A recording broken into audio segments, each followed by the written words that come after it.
Vamos ver imediatamente como se deu a ascensão do nazismo ao poder na Alemanha. Nós tínhamos dito ontem que a data fundamental é 1929, né? O colapso da Bolsa de Nova York. Isso aí levou a economia para uma recessão, uma desvalorização gigantesca do capital financeiro, perdas enormes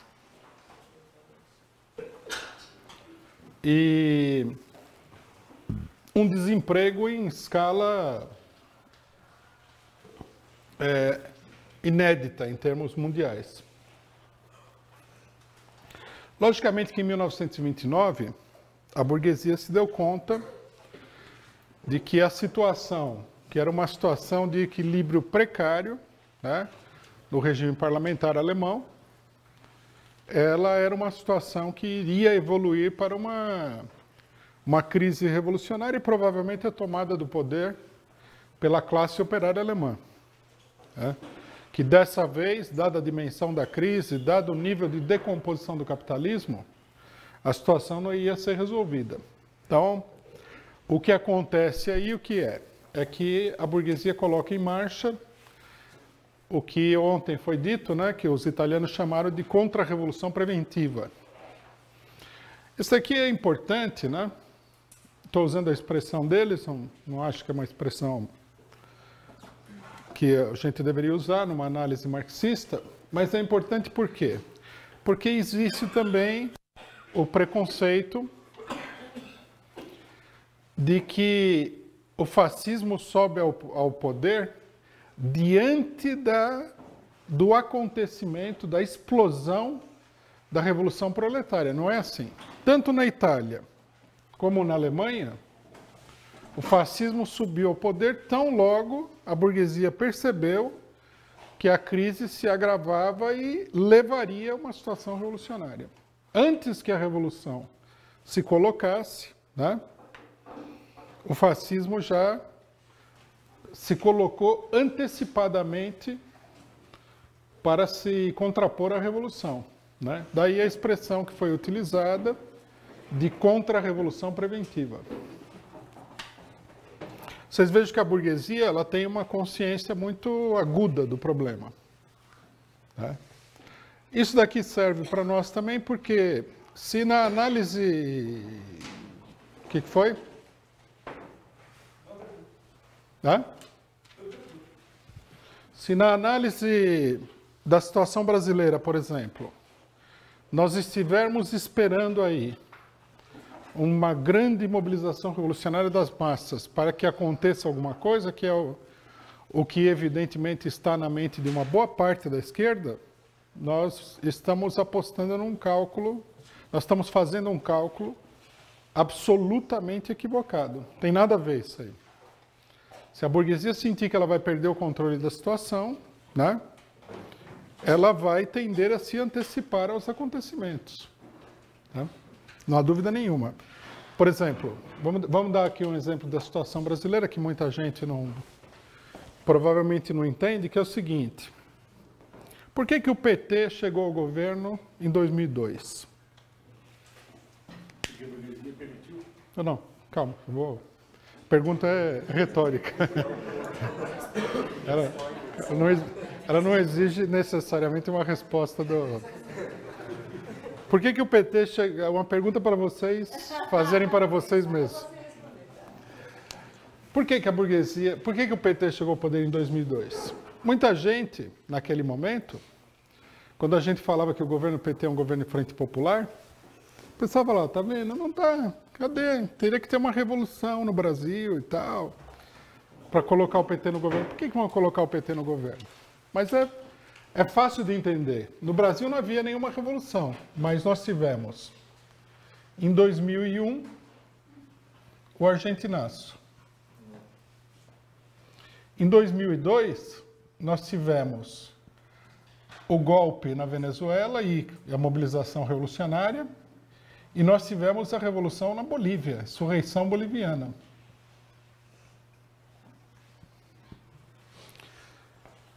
Para um analista menos impressionista, né?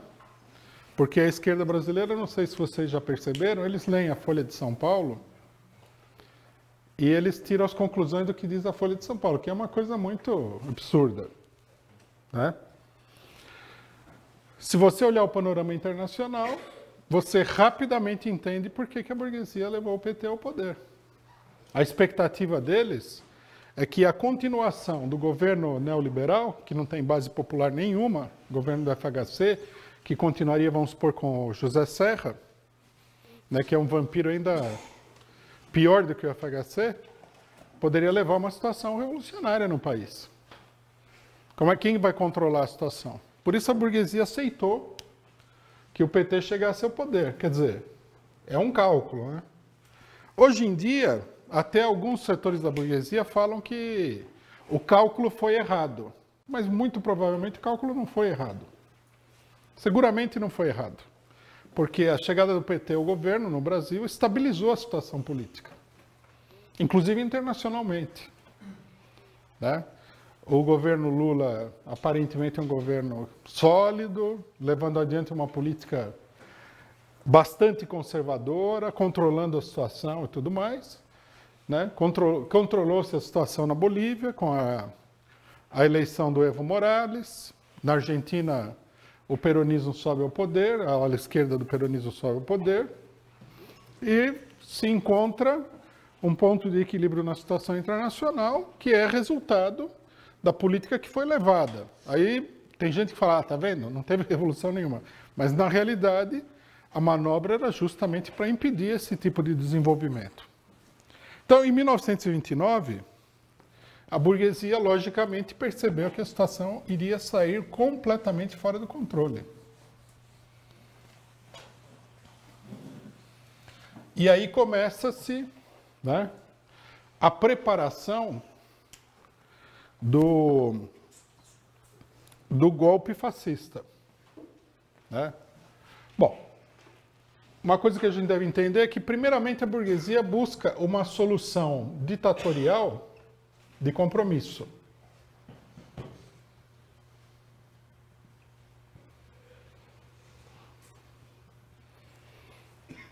Há todo um setor da burguesia que acha que a ditadura é um ônus, que os fascistas são um problema, etc. e tal, e vão tentar intervir e estabilizar a situação com governos autoritários, bonapartistas, mas não fascistas. Mas esses governos rapidamente fracassam, né? E dão lugar ao golpe fascista. A situação fica muito clara quando, na eleição de 1931, se eu não estou enganado nos números, o nazismo passa de 5% para 17% dos votos. Crescimento de mais de 300%. Uma coisa importante para a gente entender é o seguinte, que, ao mesmo tempo, o Partido Comunista Alemão também começa a crescer. Quer dizer, nós temos aí aquele dinamismo onde os partidos de centro começam a se esvaziar eleitoralmente e os extremos começam a crescer, né? Os partidos, naquele momento, os partidos de centro seriam o Partido Social Democrata, que era de longe o mais importante, sustentáculo do regime de Weimar, o Partido do Centro e o Partido Democrático. Esses partidos começam a perder terreno para os partidos extremistas, né? Foi PC e deve ser que PC, o Partido Comunista. Mas aqui, no caso, é o Partido do Centro. Então, nós temos esse desenvolvimento. E o mais importante de tudo é que o nazismo começa a crescer, né? Mas na eleição de 1933, ele começa a cair. Enquanto que o Partido Comunista cresce numa velocidade inferior, mas continua crescendo.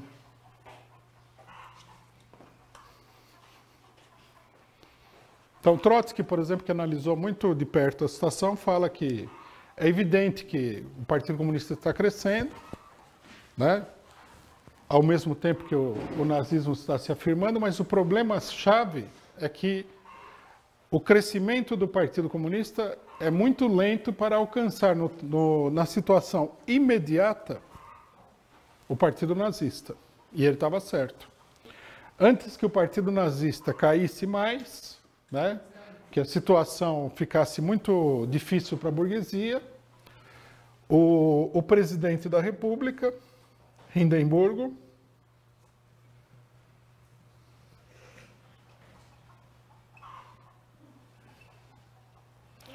convida o Hitler para ser primeiro-ministro e ele forma um ministério com os políticos de direita, um partido de direita, se não me engano, o Partido Popular, alguma coisa assim, né?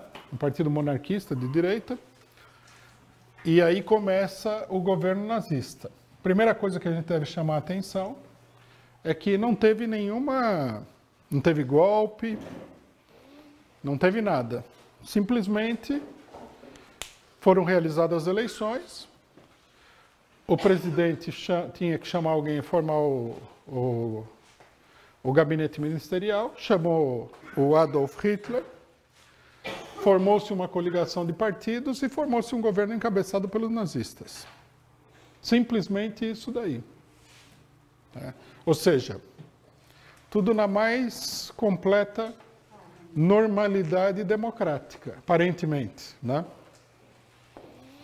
Isso aí coloca o problema também para as pessoas que analisam a questão do golpe na América Latina, no mundo todo, colocam o problema. E aí?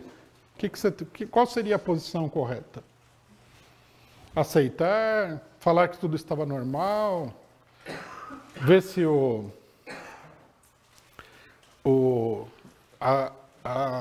a norma jurídica tinha sido absolutamente respeitada, sim ou não? O que se deveria fazer? Porque, segundo a ideia que muita gente tem no Brasil, você teria que ver, para você saber se isso daí é um perigo, é um golpe, é uma ameaça, você teria que ver a parte jurídica. Mas na parte jurídica não aconteceu nada. Para a gente entender, né, bem claramente o problema político, nós temos que ver a posição do próprio Leon Trotsky diante da ascensão do Hitler ao gabinete. Ele já tinha falado isso antes que o Hitler subisse ao poder. Segundo ele, no momento em que os nazistas fossem tomar o poder, a classe operária deveria se levantar numa insurreição contra o fascismo. A União Soviética deveria mobilizar suas tropas para a fronteira. O Partido Comunista deveria começar uma guerra civil e o exército soviético deveria intervir na guerra civil do lado dos operários contra o nazismo. Quando ele falou isso daí, provavelmente muita gente olhou e falou: está delirando esse cidadão. Como assim? Né? Guerra civil, insurreição e coisa e tal. Bom, hoje a gente pode saber que ele não estava delirando porque a gente viu o filme todo, né? Um dos grandes problemas dos analistas é ver 5 minutos do filme e não imaginar o que vai acontecer nos outros 150 minutos, né? Então, como eles não estão pensando o que vai acontecer depois, o que pode acontecer e tudo mais, eles acham tudo um absurdo. É como agora, nós estamos vivendo uma situação extremamente delicada no país. A gente tem um golpe de Estado e todo mundo, na verdade, está com sentimento positivo, né? Vamos ver se o governo golpista não destrói o mundo. É só um desejo, né? Só ver que... Aí tem eleições municipais, a gente vai para as eleições municipais, depois vai para a eleição presidencial, que provavelmente é o que o pessoal pensou na época, né? Falou: olha que desgraça, os nazistas chegaram ao poder, vamos tentar conviver, controlar, diminuir, etc. e tal. Não é assim, né? Você tem que fazer uma análise, não é uma análise da lei, não é uma análise do funcionamento jurídico do regime ou coisa que o valha. você tem que fazer uma análise política, ou seja, uma análise da relação de forças entre as classes sociais, do deslocamento de forças das classes. No momento que Hitler sobe ao poder, para um analista sério, estava claro que toda a burguesia estava apoiando uma outra alternativa ao regime político. A subida dele, né, já significava o chamado a destruir o regime da República de Weimar e estabelecer aí um novo regime político. E como não era a primeira vez que acontecia isso, né, o fascismo já tinha chegado ao poder na Itália, dava para, com um pouquinho de imaginação política, entender o que ia acontecer. Trotsky, que tinha mais do que suficiente imaginação, falou: a hora que Hitler chegar ao poder, a obra do fascismo italiano vai parecer uma obra benemérita. Falou: o nazismo vai passar como um tanque de guerra sobre a espinha dorsal da classe operária alemã. Exatamente, estou citando aqui de cabeça, literalmente o que ele falou. Tá? E o Partido Comunista, logicamente, nem dizer o Partido Socialista, que dirá os partidos burgueses que estavam todos já na jogada geral, né? Eles nem levaram em consideração isso daí. A classe operária alemã mais poderosa do mundo ficou totalmente paralisada, porque as direções não chamaram a combater o nazismo, deixaram lá, ficaram esperando para ver se dava sorte, né? E ver se a situação melhorava, assim, por um milagre, né? Que não aconteceu. Hitler chega ao poder, aí ele faz votar como fez o Mussolini, porque aí já o script da coisa toda já estava escrito. Ele faz votar um decreto de plenos poderes, onde ele praticamente assume para ele os poderes do parlamento, e ele começa a obra de liquidar com seus adversários políticos. A primeira coisa que ele vai um por um, que é também uma coisa que as pessoas que conhecem um pouco da política e que conhecem um pouco da história deveriam esperar. Ele não pega e coloca todo mundo na cadeia de uma vez. Ele não tira um decreto proibindo a existência de todos os partidos. Não. O que ele faz é o seguinte: eles montam um teatro, né, arrumam um maluco lá que bota fogo no parlamento, no Reichstag, é um episódio conhecido, né, do incêndio do Reichstag. Aí ele acusa os comunistas e faz votar no parlamento a chamada lei do Reichstag, do incêndio do Reichstag, que coloca os comunistas na ilegalidade. Aí ele prende a direção do Partido Comunista e começa a desmantelar brutalmente o Partido Comunista. Aí todo mundo olha, aí vocês devem conhecer um poema famoso que foi escrito, né, se não me engano, pelo próprio Brecht, que era assim: primeiro foram os comunistas, como eu não era comunista, eu não me preocupei. E assim ele foi, um por um, Partido Socialista, Partido X. Ele eliminou todo tipo de oposição política dentro da Alemanha, gradualmente, um de cada vez. Porque isso daí funciona assim, né? Como todo mundo é esperançoso, otimista e espera pelo melhor, você coloca o Partido Comunista, aí os do Partido Socialista falam: é ruim, mas também esses comunistas são meio radicais, né? Vai ver que eles queimaram mesmo o Reichstag, olha que coisa mais feia e tal. E aí vamos deixar, ele se satisfaz, né? E a gente continua aqui, lê do engano. Foi todo mundo parar no campo de concentração. Inclusive o Hitler assassinou vários elementos da própria burguesia, que começaram a se opor ao regime dele à medida que eles viam que o regime se transformava numa coisa cada vez mais incontrolável. Não é que ele fosse selvagem, porque a burguesia, principalmente alemã, tinha medo nenhum de selvageria, mas eles começaram a perceber que eles também não tinham um controle do próprio regime, que era o Hitler e o exército, né?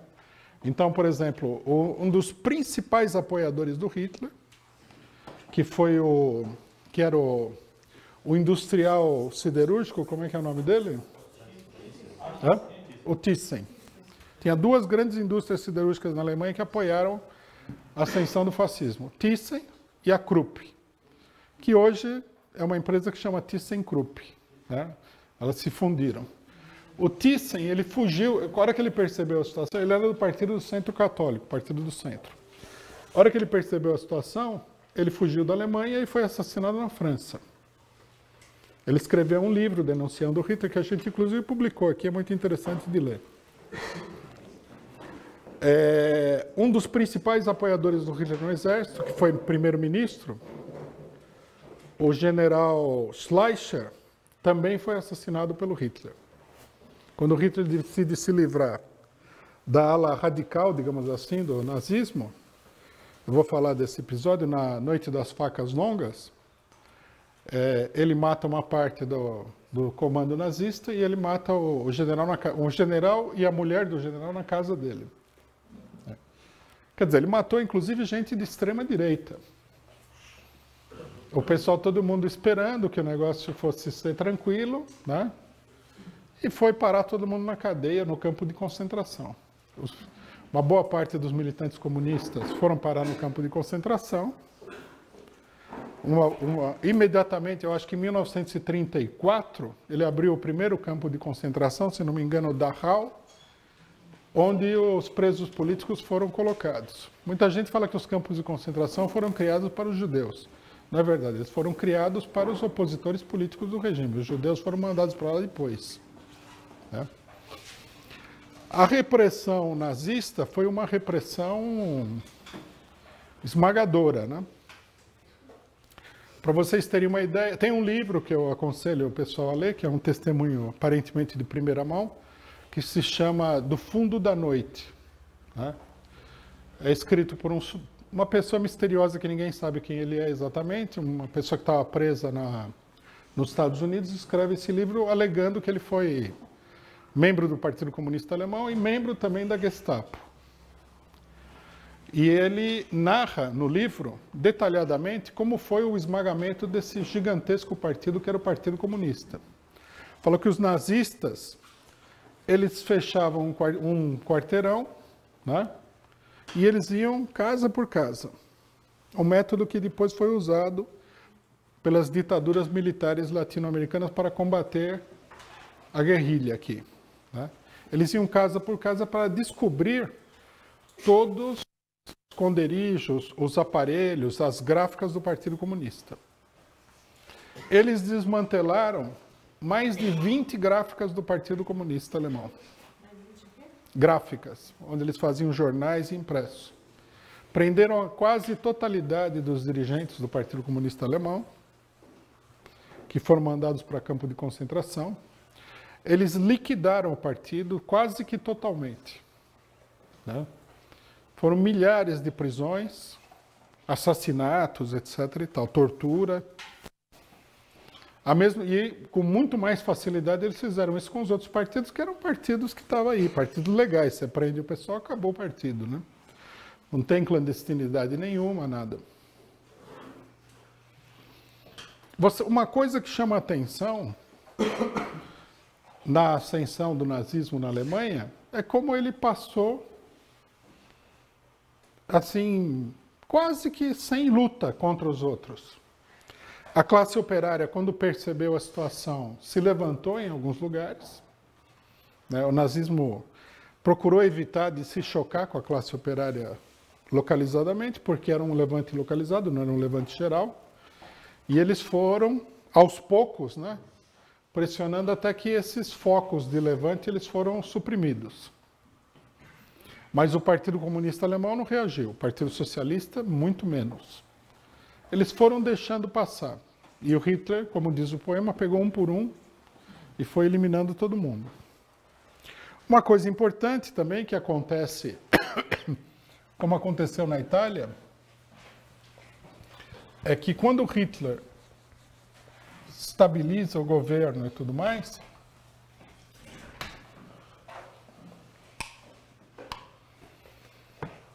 ele percebe que ele precisa se livrar da ala radical do nazismo, né? Durante a ascensão do nazismo,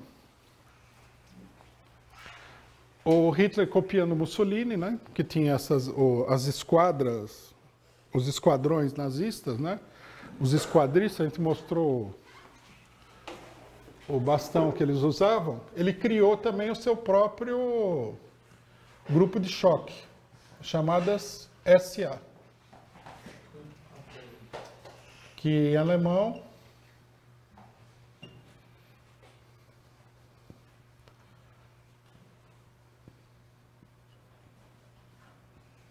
significa Sturmabteilung. Isso aqui a gente poderia traduzir como seção, né? E isso aqui como de assalto, seções de assalto. Dá quase uma tradução direta da sigla, né? Eles usavam uma camisa marronzinha, né? Tá aqui o pessoal todo em uniforme. Eles eram conhecidos como camisas pardas. Os capangas do Mussolini eram conhecidos como camisas pretas, que eles usavam uma camisa preta, mais estilo italiano, mais elegante, mais... Né? Aqui eram os camisas pardas. Esses grupos de assalto, eles eram usados da mesma maneira que acontecia com os camisas pretas italianos, para atacar o movimento operário, atacar as organizações, dissolver os partidos socialistas, chamavam um comício, esses cidadãos entravam lá com porrete e tudo e procuravam acabar com o comício. Criavam uma confusão, começava uma briga, atacavam sindicatos, atacavam grevistas, atacavam todo mundo. Isso que a gente já vê aqui, da extrema-direita atacando aí gente na rua, é, digamos assim, uma forma ainda um pouco desorganizada disso, né? Nós vamos ver muito mais isso daí. Né? Os ataques às sedes do PT e tudo mais. Já nas próprias eleições, que é onde normalmente isso aí começa em primeiro lugar, eles vão atacar, vão pegar um cidadão do PT lá distribuindo um santinho do deputado e vão dar uma coça nele, que é para ver se o pessoal fica com medo de distribuir santinho e tudo mais. Aí você tem uma greve, né, baixa o pau nos grevistas lá, obriga o pessoal a voltar ao trabalho pela força. É assim que eles fazem, não vão atacar todo mundo de uma vez só. Eles vão fazer como já estão fazendo, né? Não sei se vocês viram recentemente que um grupo de lésbicas estava jantando num restaurante e um cidadão lá começou a gritar para as lésbicas, chegou na mesa delas e começou a gritar Bolsonaro 2018. Daí elas ficaram constrangidas e falaram, olha, pediram para o dono do restaurante tirar ele da mesa, etc e tal. Aí uma das moças, aí ó, a cor do uniforme, uma das moças saiu para fumar um cigarro lá fora, né, porque tem a lei do fumo, o cidadão foi lá e meteu-lhe 2 porradas na cara. Mas assim, com muita violência.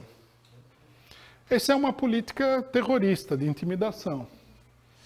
Já começa assim. Já começou, né? A gente já começou faz tempo, inclusive. Claro que, se vocês conversarem com a esquerda, eles vão falar, não é bem assim, é pouco, né? Eles vão esperar o dia que alguém entre na sede de um partido de esquerda, matem 4 pessoas, espanquem 20, toquem fogo na sede, e mesmo assim eles vão falar, bom, mas é uma sede só, né? Não, isso daí você pode esperar. Veja aqui,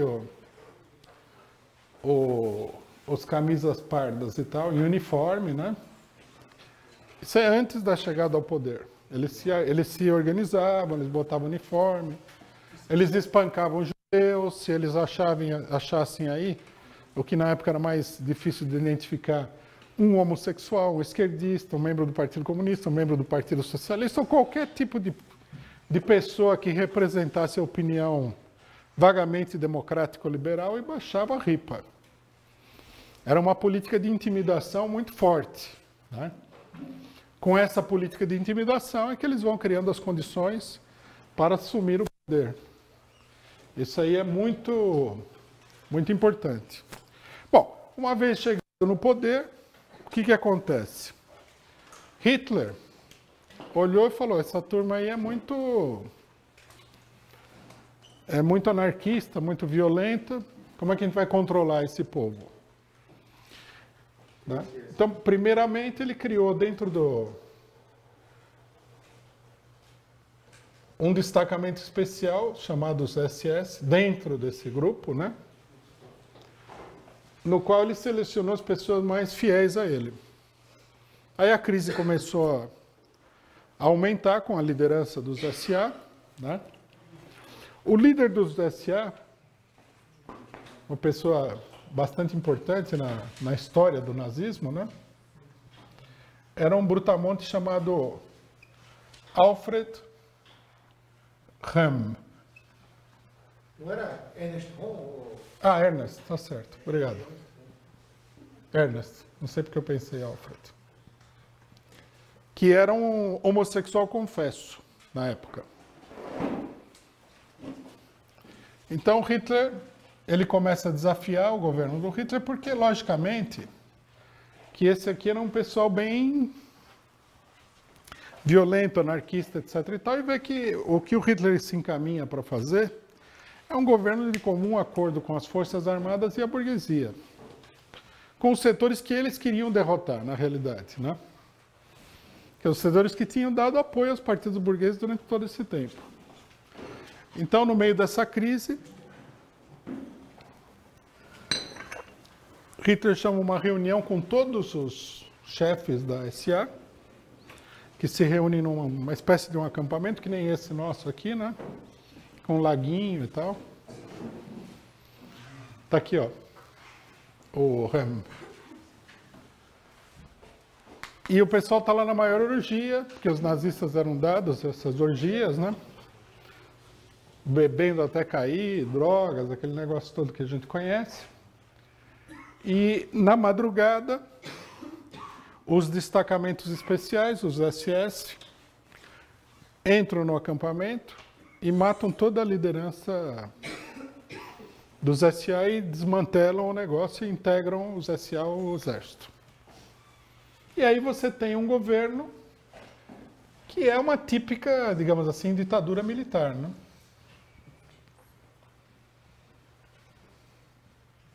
O governo vai colocar os sindicatos todos, vai fechar os sindicatos, social-democratas e comunistas, e vai colocar no lugar esses sindicatos fascistas.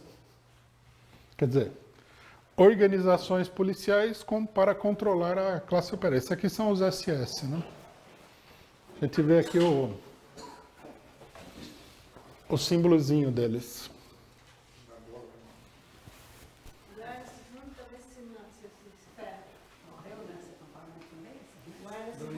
Morreu, foi assassinado.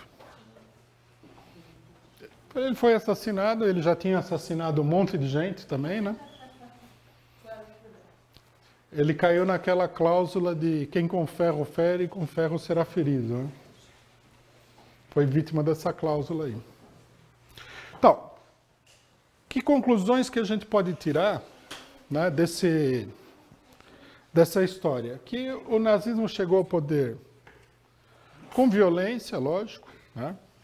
Mas, digamos assim, como a gente vê no Brasil hoje, a violência se combina com artimanhas políticas, com jogadas políticas. Põe o cidadão no governo, faz acordo, reprime um aqui, deixa o outro, depois aperta o outro, faz um acordo com aquele e depois acaba com todo mundo devagarinho.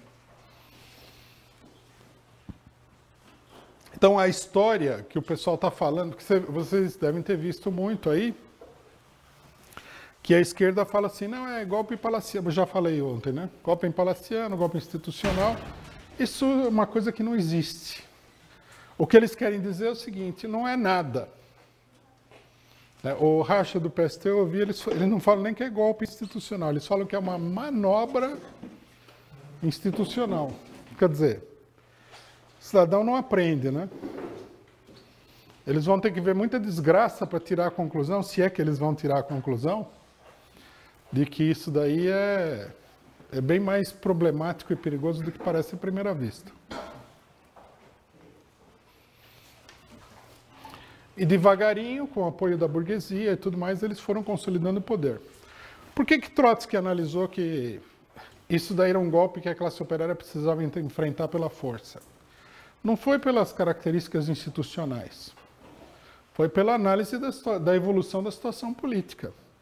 Por que a burguesia organiza uma tropa de choque, começa a bater em gente na rua e tudo mais? Porque eles querem resolver o problema pela violência. É ou não é? Se fosse para fazer coisas institucionais, não precisava disso daí. Então, Trotsky alertou bastante antes do final dos acontecimentos que isso daí tinha que ser combatido energicamente. A partir de 1929, ele analisa, né, que a situação política sofreu uma modificação, que a Alemanha está no centro dos acontecimentos mundiais, que há uma clara ascensão do fascismo, que a burguesia está se deslocando para a solução fascista, vamos dizer assim, e tal, e que era preciso ter uma política para enfrentar essa situação. Né? E essa advertência deles, como a gente pode entender por quê, né, caiu em ouvidos totalmente surdos. Bom, vamos fazer o primeiro intervalo aqui para perguntas. Eu vou continuar depois com a Alemanha, né? Falar da política do Partido Comunista.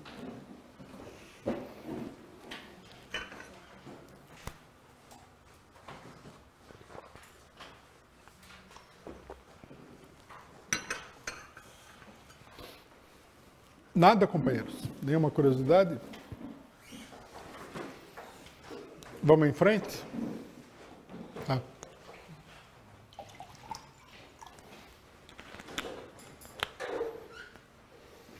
Eu queria saber um pouco sobre a influência do nazismo. Você falou sobre o fascismo, que eles tinham influência do socialismo revolucionário, do nacionalismo, né? E o nazismo, ele tinha a mesma influência que o fascismo? Não. O nazismo é um movimento de direita, nacionalista, está ligado à repressão da Revolução de 1918, tem uma participação muito grande de militares. E, na realidade, o fascismo, o nazismo alemão, ele se espelha, em grande medida, no fascismo italiano. Eles acham que o Mussolini criou um modelo que deve ser imitado. Tanto que eles imitaram praticamente tudo.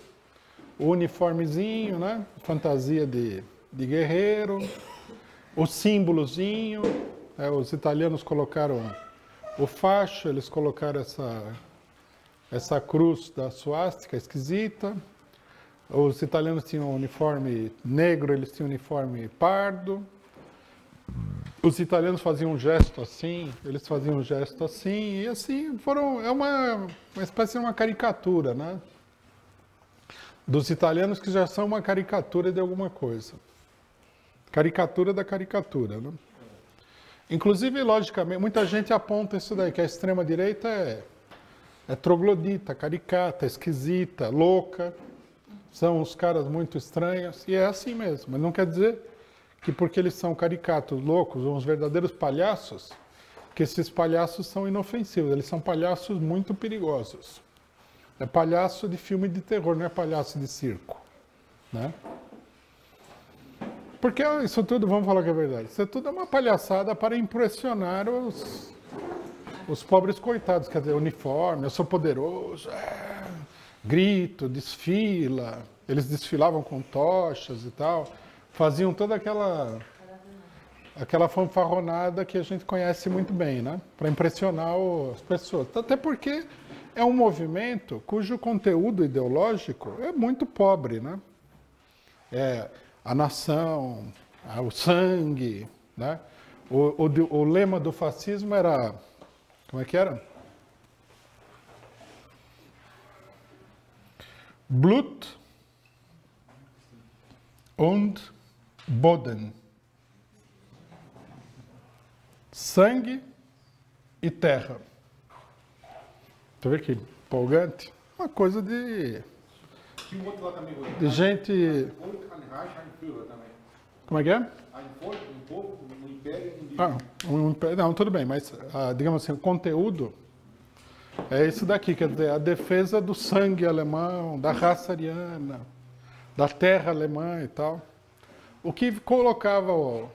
Era meio ridículo, porque você vê que era uma caricatura, também por isso. Os italianos, eles já eram caricatos também, né?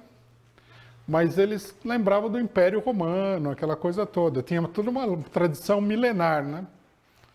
Os alemães não tinham nada disso daí. Os alemães, pouco tempo atrás, estavam lá correndo pelado pelas florestas da Alemanha. Lá são os bárbaros que destruíram o Império Romano, tá certo? E o cara, então você vê que a tradição, que tradição que é essa daí? A barbárie, a pele de urso, comer carne crua, o que era a tradição deles? O Mussolini ele dava a impressão assim de que era o renascimento do grandioso Império Romano. É uma caricatura, assim como Napoleão III foi uma caricatura também do primeiro Napoleão. A gente não deve levar a sério nesse sentido. Agora, não confundir, né? Você vê o Bolsonaro aí, esse Bolsonaro também é um palhaço, como toda liderança de extrema-direita. Você vê as coisas que ele fala, ele precisava de um assessor para não falar tanta abobrinha, né? Falar que a mulher não merecia ser estuprada. O negócio precisa ser mais sério, mas, veja, por mais que ele seja uma figura caricata, ele é uma pessoa perigosa. Isso que ele fala, esse movimento dele, é perigoso. Não precisa ser verdadeiramente sério para ser perigoso. Os nazistas, inclusive, eram compostos de uma turma que era um show de horrores, né? Era um mais esquisito do que o outro. O próprio Hitler é uma figura bem caricata, né? Não fosse uma figura tão sanguinária assim, ele parece uma imitação grotesca do Charlie Chaplin, né? Aquele bigodinho, não sei de onde ele tirou aquele bigodinho, um topete empastado, aquele discurso histérico, né? Quem vê o Hitler discursando, tem vários discursos dele gravados. Ele não é uma figura impressionante discursando. Ele é uma personagem histérica, completamente histérica. O Mussolini é engraçado também, mas não parece histérico, ele parece mais masculino, né? Mas ele era engraçado também, vocês viram o discurso dele, ele fazia assim, ele fazia uns gestos, né? Aí ele fazia assim. Italiano, né?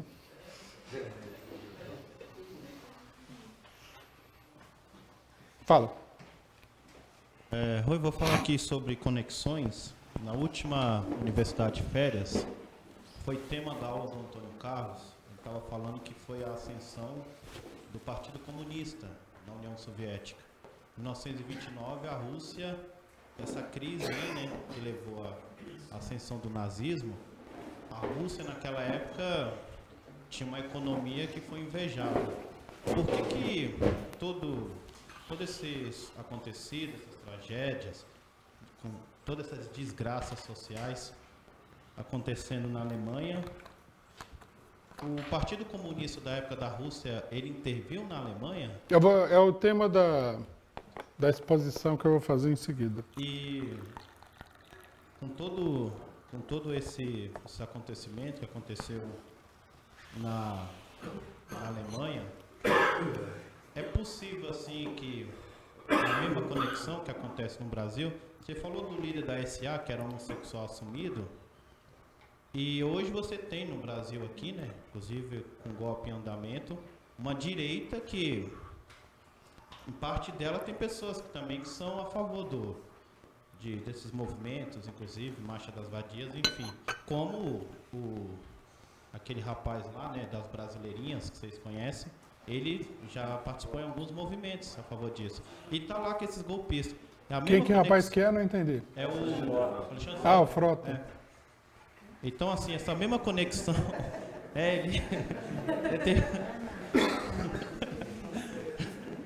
essa mesma conexão que está acontecendo, que desculpa, que aconteceu na época, está acontecendo hoje no Brasil, e é possível amanhã depois, como o imperador lá, que ele até nomeou Hitler, e depois como se diz, o golpe, batendo em cima do golpe, esse pessoal de direita, inclusive radical, e contra eles matarem esse pessoal.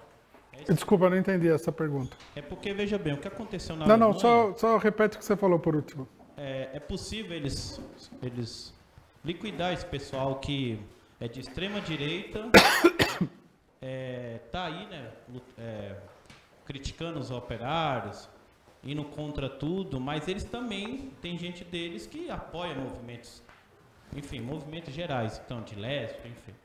É possível futuramente esse pessoal de extrema direita fazer o que o Hitler fez, porque o Hitler matou, inclusive, um comandante da SA. Não, evidentemente que no mundo todo a situação converge para isso daí, né? Nós estamos atravessando uma crise muito grande. A burguesia está muito preocupada em perder o controle. Isso aí tudo pode acontecer mesmo. Esse caso do Alexandre Frota aí é típico, né? Vocês veem que a imprensa do PT, logicamente, que ridiculariza o cidadão. Mas esse é um típico caso de extrema-direita. Ele é ridículo, mas ele não é inofensivo. Ele é perigoso. A hora que o pessoal mostra que é perigoso, todo mundo esquece que ele é ridículo e começa a achar ele simplesmente sinistro, né? É a psicologia do pessoal. Fala. Desse grupo SA. Estou ouvindo o que você está falando. Gostaria de saber mais a respeito desse grupo SA e antes deles serem eliminados, por que foram? Isso daí é como a gente vê em vários lugares aí, é um grupo de capangas. Sobre isso daí a gente deve falar o seguinte, veja só. A gente pode achar, né, isso daí eu tenho repetido no curso, vou insistir, que esses grupos de extrema-direita, eles não existem, não estão organizados. Isso daí é uma falsa percepção da situação. Se vocês olharem direito para a sociedade brasileira, vocês vão ver que há uma quantidade muito grande, não só de pessoas que participam dos aparatos repressivos, exército, polícia militar, agora tem a GCM matando gente na rua, etc. e tal, tá certo? Não só esses aparatos institucionais, como você tem também uma série de milícias que respondem a empresas particulares. Você tem vários grupos de segurança grandes, né? Você tem, por exemplo, a gente fez uma discussão com os alopradinhos do PSTU e outros, sobre essa segurança do metrô, né? Os chamados urubus do metrô. Isso daí, para se transformar, esse tipo de coisa, para se transformar numa milícia fascista é um pulo. Trotsky já tinha dito, né, depois da experiência dos fascistas, ele falou, o fascismo está em todo lugar na sociedade. Você tem os seguranças das fábricas, capatazes, diversos grupos aí organizados de violência que é só a burguesia mobilizar e pronto, você tem uma SA. Se forma do dia para a noite, em 24 horas.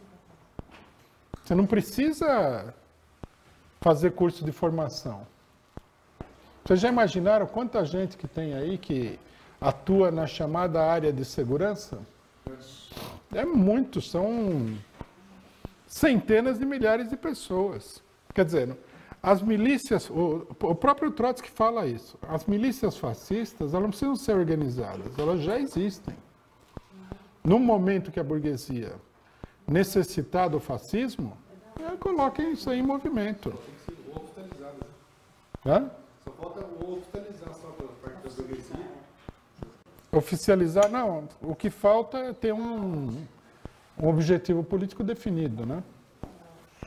Então, quer dizer, não adianta ficar com ilusões sobre isso daí. O pessoal acha que eles olham isso daqui e eles têm a ideia de que na Alemanha, na Itália, Demorou décadas para o pessoal foi lá, convenceu um, convenceu outro, ganhou um voto e tal, e finalmente chegou ao poder.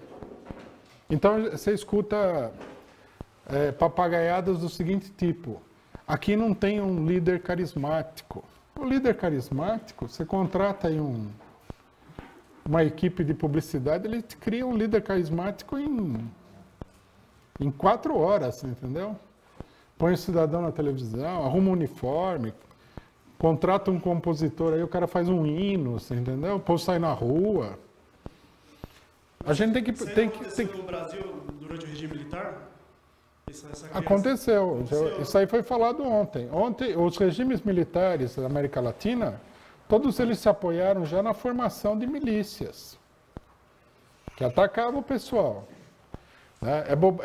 Não é fato que esses regimes não tinham milícias que atacassem o pessoal por fora das instituições legais, vamos dizer assim. No Brasil você tinha o CCC. Antes do golpe militar, eles atacaram um monte de gente. Eles inviabilizaram aí espetáculos musicais, teatrais. Eles batiam gente na rua. Era uma milícia fascista. Sempre teve isso daí. Em todos os países teve isso daí. Já existia. Quer dizer, esses regimes já tinham uma característica relativamente fascista, né? E agora, isso daí não é que está aparecendo agora, está se desenvolvendo. No Chile, se você vê antes do golpe, havia várias organizações e tem, como é que se diz? Tem filmagem, tem foto, o pessoal na rua, de uniformezinho, tudo. Como é que chama aquele grupo? Terra e Liberdade. Não, não é Terra e Liberdade, não. É o Pátria e Liberdade, eu acho. Ku Klux Klan. Esses grupos já existem em todos os lugares do mundo, né? E eles podem crescer exponencialmente do dia para a noite. Não vamos pensar, não vamos viver na fantasia. Pensar o contrário não é apenas ignorância do que já aconteceu, do que está acontecendo. É ter uma profunda ilusão de que o mundo, ou seja, a burguesia, esses vampiros aí que matam milhões de pessoas de fome, eles têm um espírito profundamente democrático. Eles não têm espírito democrático nenhum. Eles são uns monstros, sempre foram, e eles atuam de acordo com a conveniência deles. O povo testa remédio na África com a população lá. Eles fazem qualquer negócio. Eles queriam, na Bolívia, eles provocaram uma insurreição porque eles estavam privatizando a água da chuva, né? Você imaginou? O cara vai pegar um balde lá, vem um policial e fala, não pode, que essa água está privatizada. Não, não é brincadeira isso aí. É assim mesmo. Também as milícias também dessas igrejas evangélicas. Só um pouquinho, precisa falar no microfone. Mas só um pouquinho. Veja as declarações dos empresários da Fiesp, para ver como eles são democráticos e bonzinhos. O Steinbrück declarou o seguinte, que, não sei de onde ele tirou isso aí exatamente, ele falou, nos Estados Unidos, o trabalhador não tem horário de almoço. Falou, o trabalhador tem que comer com a mão esquerda e movimentar a máquina com a direita. Olha o democrata, o bonzinho. E agora o maluco aí da CNI, né, Confederação Nacional da Indústria, declarou que tinha que aumentar a jornada da semana de trabalho para 80 horas semanais. Veja, isso daí, veja só uma coisa, isso daí é o que eles falam para a imprensa. Imagina um jantar onde está esse pessoal, pô. O que eles não falam?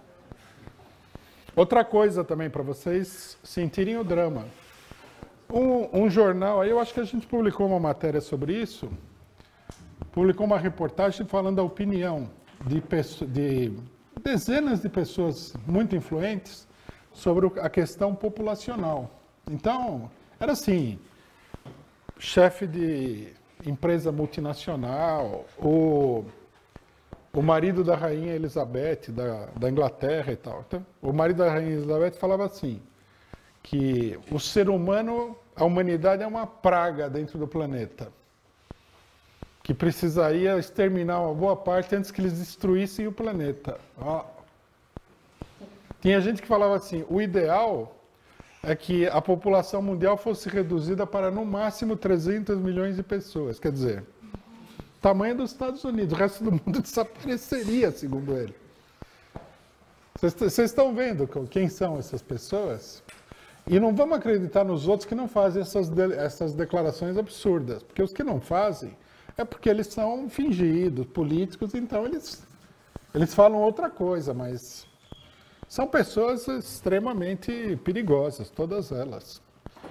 E eles estão preparando uma situação que é uma situação onde, logicamente, o mundo vai evoluir para uma guerra generalizada entre os explorados e exploradores.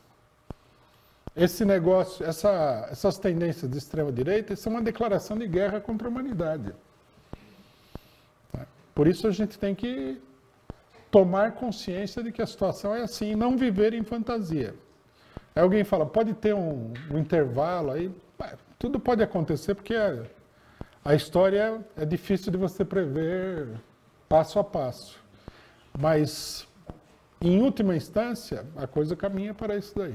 Você não quer falar lá? Fala.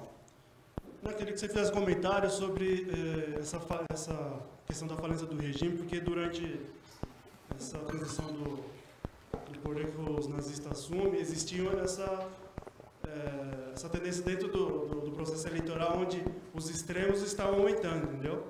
Tanto a esquerda como a direita. Mas atualmente também isso vem acontecendo.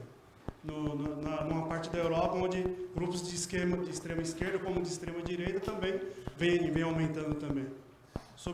De extrema esquerda não é bem o caso, né? De extrema direita, sim. A não ser que a gente considere o Syriza e o Podemos como de extrema esquerda. Que eu acho que é um erro achar isso daí. O Syriza é uma versão juvenil da social-democracia e nada mais. O pessoal aparece lá, fuma maconha, vai na reunião sem gravata, você entendeu? O cara do Podemos usa um rabo de cavalo. Mas não tem muito mais que isso daí. As propostas deles são superficiais e, no final das contas, eles estão alinhados com esse sistema financeiro internacional muito claramente. Né? Syriza mostrou isso daí. A extrema-esquerda europeia, até agora, deu pouco sinal de vida. Mas não é também um problema de extrema-esquerda. Porque o crescimento do Partido Comunista na Alemanha, ele expressava a evolução da classe operária alemã, não de uma extrema-esquerda qualquer. Então é isso que nós temos que prestar atenção. Há uma evolução da classe operária. Então por exemplo, dá para ver isso na Inglaterra com o fenômeno do Corbyn, que é apoiado pelos sindicatos, etc. e tal. Uma coisa que vem diretamente dos grandes contingentes da classe operária, pela mediação da burocracia sindical dos sindicatos britânicos. Eu acho que o Sanders, nos Estados Unidos, ele revela também uma coisa assim. Por quê? Não é porque eles sejam mais radicais, é porque eles expressam uma ampla tendência de massas. Eles não são grupos minoritários. Quer dizer, as coisas estão evoluindo, mas a classe operária está muito mais atrasada em relação ao desenvolvimento da situação política e a evolução da extrema-direita do que estava nesse momento aqui, né? Isso também é um problema muito grave. E a burguesia é uma classe social que faz política analisando o desenvolvimento histórico, ao contrário da esquerda que se diz marxista, que deveria estudar o desenvolvimento histórico. Então ela sabe que em algum momento a situação o Partido Democrático norte-americano vai entrar em colapso, vai entrar em decomposição, vai desmoronar, né? E a classe operária vai começar a se comportar de maneira independente, a mesma coisa vai acontecer na França, a mesma coisa vai acontecer na Inglaterra e assim por diante. Então eles veem a dimensão da crise. A crise capitalista é gravíssima, está totalmente fora de controle. E eles estão avançando na tomada de posição diante dessa situação. Isso é absolutamente claro, né? Fala. Bom, eu queria saber do camarada sobre a situação que a gente estamos vendo hoje no Brasil, que os políticos lá da direita estão colocando os militares em uma das principais frentes do Brasil, que é o militar já está assumindo a frente dos direitos humanos, da FUNAI. Então a gente estamos vendo que a direita está articulando os militaristas numas frentes de reivindicação popular, de reforma agrária e tudo.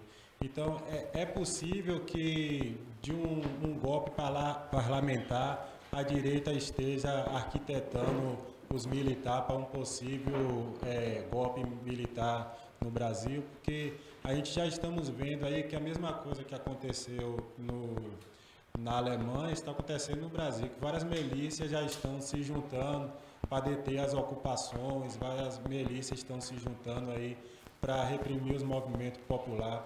É possível que a direita já esteja fazendo o mesmo papel do fascismo para tentar um golpe contra a classe operária e detendo todos os partidos de esquerda para eles tentar conseguir ressuscitar um fascismo no Brasil ao ponto de chegar ao nível do nazismo?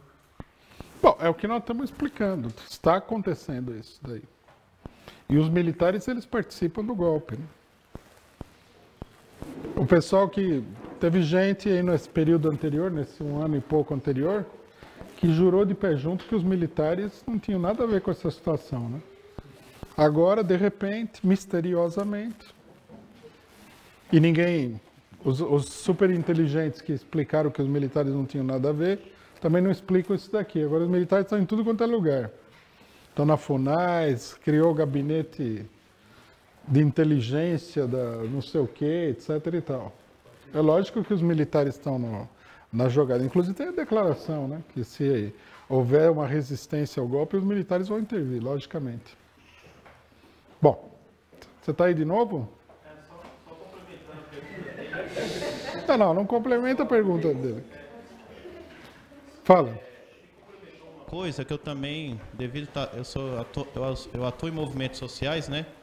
Esses militares fazendo parte desses movimentos sociais seriam para dar um ar de legalidade à população, porque, enfim, um general comandar uma FUNAI da vida, gente, isso é uma coisa inédita. Nunca se viu uma coisa dessa. Porque com um general... Não, a gente já viu isso daí. Mas... Na ditadura militar eles comandavam tudo. Só tinha general, né? Não, mas essa falsa democracia já não é mais não? Não, é óbvio. Bom, vamos lá que nós estamos já... Bom, um capítulo à parte, logicamente, merece a política do Partido Comunista Alemão, né?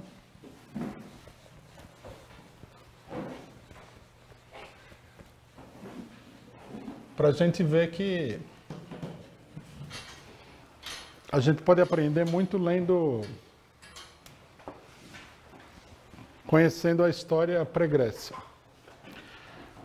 O Partido Comunista Alemão, conforme foi dito aqui, né, era um grande partido de massas. Ele foi formado em 1918, né, 1918, na época da Revolução Alemã. Sofreu uma intensa repressão, mas continuou sendo um partido grande.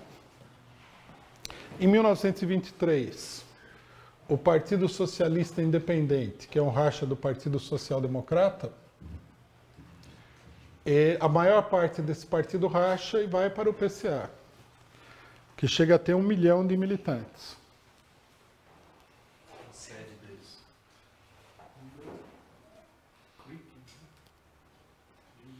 Sede do Partido Comunista Alemão. E onde é que seria isso aí?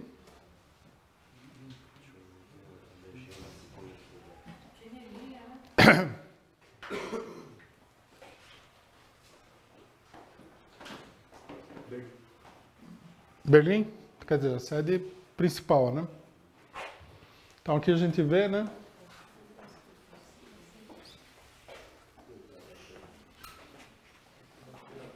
Bom, ação antifascista contra a guerra, a fome e o fascismo, logicamente, já que é uma ação antifascista.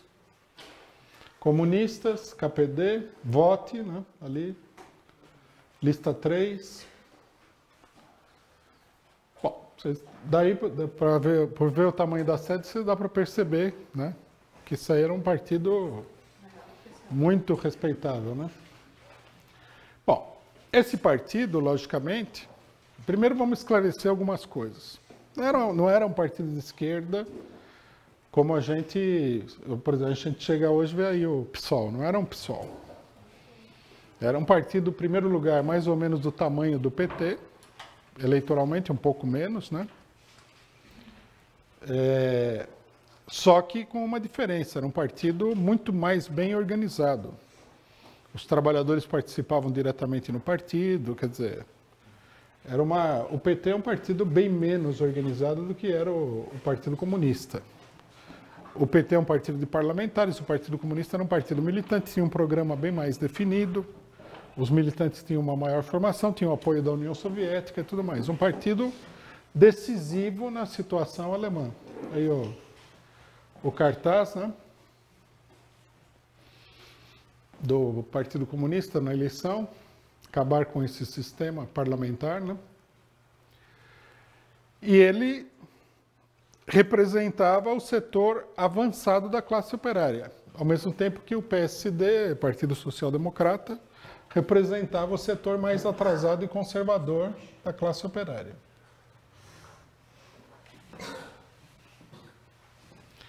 Bom,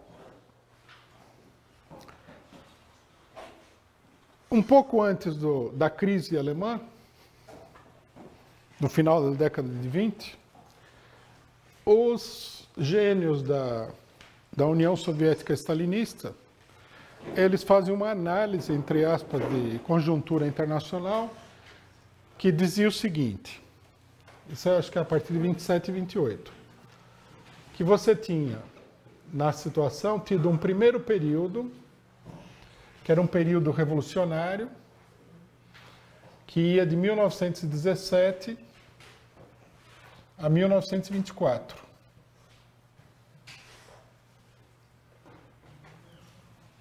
Né? A ascensão do fascismo na Itália, a estabilização econômica e tudo mais, tinha encerrado esse primeiro período.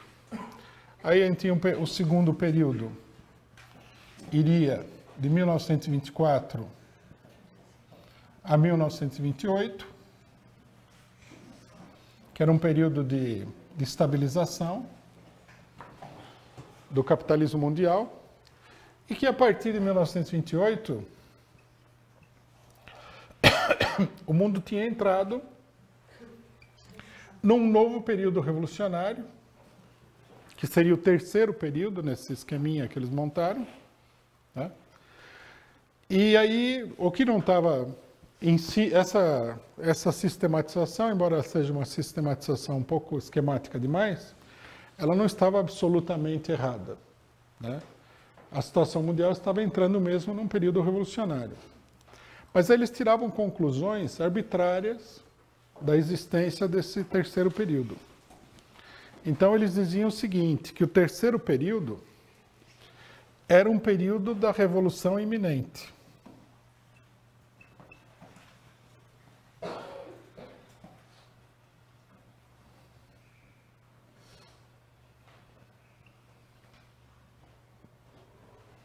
Quer dizer, a revolução estava pronta a acontecer em qualquer lugar a partir dessa situação revolucionária.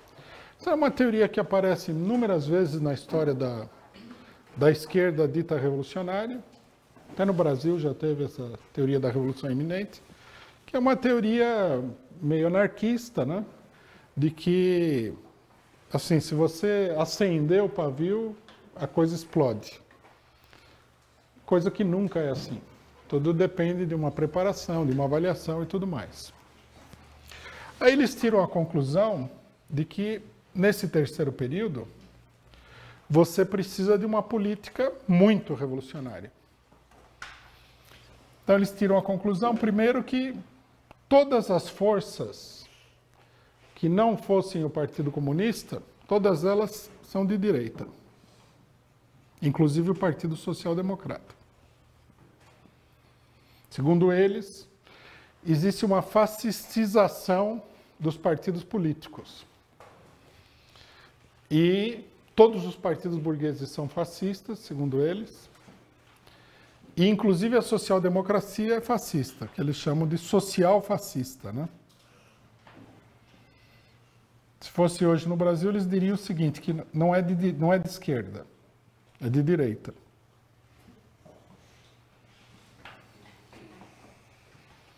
Aí eles decidem que é preciso uma ruptura total com tudo isso. Inclusive, eles lançam a palavra de ordem de sindicatos vermelhos.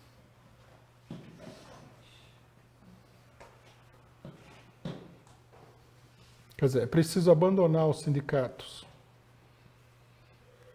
governistas, digo, social-democratas, e criar novos sindicatos, bonitinhos, limpinhos, né?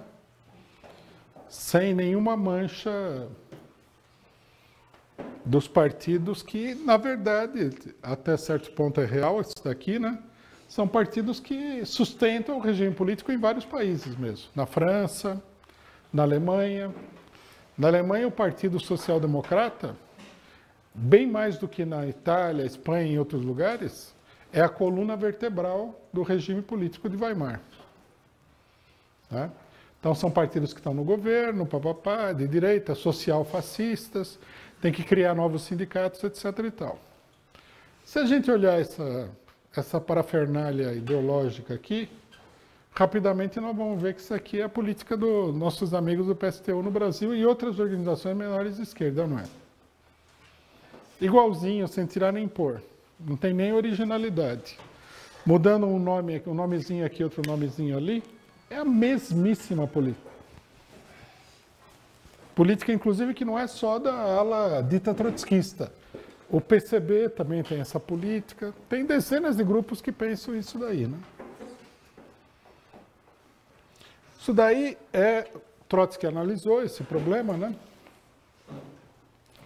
Ele analisou o seguinte, que o stalinismo, nesse momento aqui, quer dizer, bem antes dele se transformar numa força acabadamente contra-revolucionária e tudo mais, era uma burocracia, a burocracia soviética, centrista. Quer dizer, que oscilava da direita para a esquerda.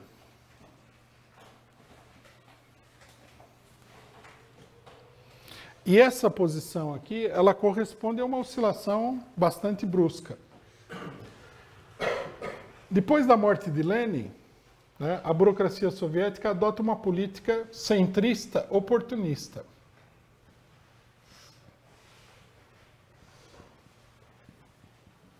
E essa política conduz a uma série de desastres políticos. Então, por exemplo, o primeiro desastre oportunista é o fracasso da própria Revolução Alemã, em 1923, onde a direção do Partido Comunista, que é uma direção um pouco direitista, que vinha do Partido Socialista Independente, ela tem medo de lançar a insurreição e a insurreição fracassa. Quer dizer, um viés oportunista. Em 1925, nós temos uma enorme greve geral na Inglaterra. Os dirigentes russos, eles fazem um acordo com a burocracia sindical da Inglaterra e a burocracia sindical enterra a greve geral. E eles usa, né, a União Soviética como desculpa para acabar com a greve geral. Em 1927, estoura a revolução na China. E a burocracia fica a reboque do nacionalismo burguês e o nacionalismo burguês esmaga a revolução. No Brasil, nós temos a mesma coisa com o Partido Comunista. O Partido Comunista adota uma política totalmente voltada para as eleições, né? É a fase do chamado Bloco Operário Camponês, onde eles propõem uma espécie de frente popular, meio disfarçada, uma frente de esquerda, que é uma típica política centrista, né? Em vez de aparecer como Partido Comunista, eles aparecem como Bloco Operário e Camponês, com elementos pequeno-burgueses que seriam de esquerda. A típica política de frente de esquerda que a gente vê em vários lugares, né? Então, é uma política centrista, oportunista, que leva a desastres consideráveis, como é o caso da Revolução Chinesa. A Revolução Chinesa é um enorme desastre político. Enorme. Bom, aí o que acontece? A burocracia stalinista corta a cabeça do setor direitista, ou do setor que representa mais claramente essa política, na qual o próprio Stalin participa, né? E eles cortam a cabeça também de um monte de dirigentes que eles chamam de zinovievistas, que seriam seguidores do Zinoviev, presidente da Terceira Internacional. É a destruição também da... Como é que é? Zinoviev era um dos líderes da burocracia. Então ele é considerado culpado pela política oportunista. Aí cortam a cabeça dele e cortam a cabeça de muita gente nos partidos comunistas que seguiram essa política aqui, que são acusados dos desastres que a política centrista provoca. É o período onde também começa no Brasil a política dita de proletarização dos partidos comunistas. No Brasil ficou muito famoso isso daí, porque eles começaram uma perseguição contra os intelectuais do Partido Comunista e tudo mais. Então, a guinada à esquerda é uma tentativa de corrigir os erros que tinham sido cometidos. E como todo grupo centrista, eles vão bem para a direita e depois vão bem para a esquerda numa política que também não é revolucionária. É uma oscilação. Aí eles caem na política da revolução iminente, dos sindicatos vermelhos, do social-fascismo e tudo mais. Quando eles estão no auge dessa política, começa o ascenso do fascismo na Alemanha. Que significava o quê? Significava o seguinte, como Trotsky analisou, há uma tendência ao crescimento do Partido Comunista, porém, o Partido Comunista não cresce tão rápido quanto se desenvolve a tendência fascista. Então você precisa de uma política defensiva, né, para enfrentar os fascistas e poder depois lançar uma contraofensiva. Então Trotsky propõe o quê? Que os dirigentes comunistas chamem o Partido Social Democrata e formem uma frente única dos partidos operários, dos sindicatos operários, etc. e tal, para resistir ao avanço do fascismo, derrotar o fascismo e depois vai se colocar uma situação onde eles podem aspirar à tomada do poder. Quer dizer, você passa de uma situação onde a contra-revolução está na ofensiva, derrota essa ofensiva e lança uma contra-ofensiva revolucionária. Só que, logicamente, como isso é uma burocracia, nós estamos vendo no Brasil também, o povo não se convence, não adianta você falar, né? Você precisa ter um desastre aí para o pessoal se convencer. Por quê? Porque isso daqui, no fundo, é uma política tipicamente pequeno-burguesa, eleitoral, e o pessoal do Partido Comunista, os dirigentes do Partido Comunista, eles achavam assim que eles tinham que progredir às custas do Partido Social Democrata, que aparecia como sendo muito direitista, né? Então eles achavam que a social-democracia estava em crise, estava em decadência, que eles tinham que absorver tudo isso através de uma competição feroz. Exatamente o que pensa a esquerda, que apoia ou namora com o golpe de Estado no Brasil. Eles acham que o colapso do PT vai levar eles à glória total. Então, os dirigentes do Partido Comunista quando falavam para eles que a derrubada do Partido Social Democrata levaria à subida ao poder do fascismo, então eles falavam assim, depois do fascismo, nossa vez. Né? Era uma versão alemã do fora todos, né? Só que o que acontecia? O que acontecia é que os fascistas avançavam, se organizavam, etc. e tal, e eles não iam para frente de jeito nenhum. Eles não só rejeitaram todo tipo de aliança com a social-democracia, como eles atacavam a social-democracia muito mais do que os fascistas, inclusive atacavam a social-democracia junto com os fascistas. Era uma coisa totalmente louca. Por exemplo, nesse livro que eu falei para vocês, Do Fundo da Noite, a pessoa que escreveu o livro ela diz o seguinte, que ele era um dos dirigentes das tropas de assalto comunistas. Rote alguma coisa, aí não me lembro agora. Então eles faziam um acordo com os fascistas da SA para desbaratar as manifestações social-democratas. Então, um entrava por um lado, outro entrava por outro, começava uma briga e acabava com a manifestação social-democrata. Isso aí a gente pode ver claramente que num setor da esquerda é uma tendência muito clara nesse sentido.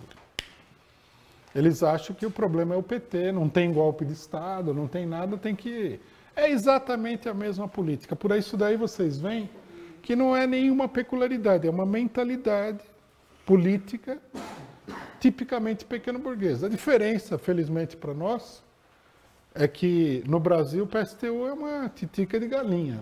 Porque se fosse um partido desse tamanho aqui, a gente estaria em maus lençóis. Mas, independentemente disso, é exatamente a mesma política. Para vocês verem como a política é exatamente igual, nós temos a seguinte situação. A direita tradicional, que já estava olhando para o fascismo com bons olhos, nesse momento aí. Porque nós estamos nos aproximando ao momento que o Hitler vai tomar o poder. Em 1932, e os fascistas, eles percebem o seguinte, que para poder consolidar um governo de direita, é preciso derrotar eleitoralmente a social-democracia no seu principal reduto eleitoral, que é a Prússia. Centro da Alemanha, principal província, que foi, nós explicamos ontem que foi da Prússia que surgiu a Alemanha unificada, né? A social-democracia dominava a Prússia desde a Revolução de 1918. Então, o que acontece? Os fascistas,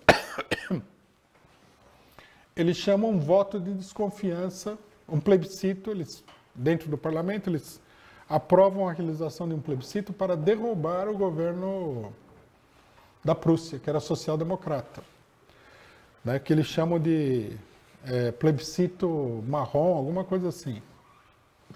Aí o Partido Comunista, do alto de toda a sua sabedoria, decide apoiar a política de derrubada do governo social-democrata no mesmo plebiscito e chama o plebiscito de plebiscito vermelho. Quer dizer, junta-se o Partido Comunista e o Partido Nazista e a direita, né? Um partido da direita monarquista, mais direitista no parlamento, para derrubar o governo social-democrata. E, finalmente, o governo social-democrata ele é derrubado por uma espécie de golpe de Estado dado pelo governo federal. A hora que eles eliminam a social-democracia, isso é em 1932, foi o último episódio necessário para a ascensão do fascismo na Alemanha. Como vocês podem ver, o roteiro ele é um roteiro muito conhecido da gente. É tudo exatamente igual. Trotsky,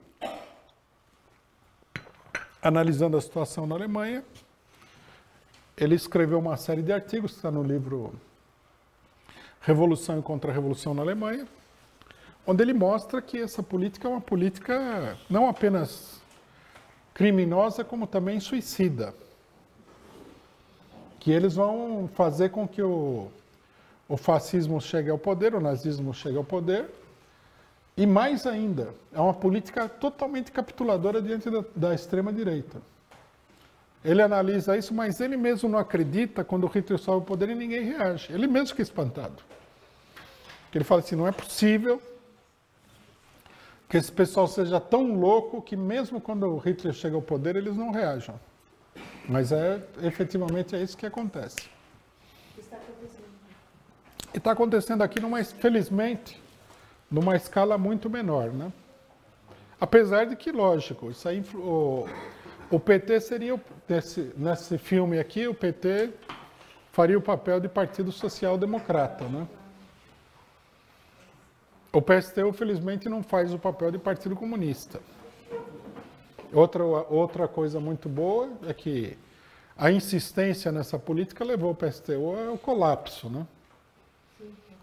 Tá certo que o racha deles não está minimamente convencido de que tem que efetivamente mudar de política, mas, de qualquer maneira, o racha é uma contestação extremamente dura, né, da política seguida pelo PSTU até então.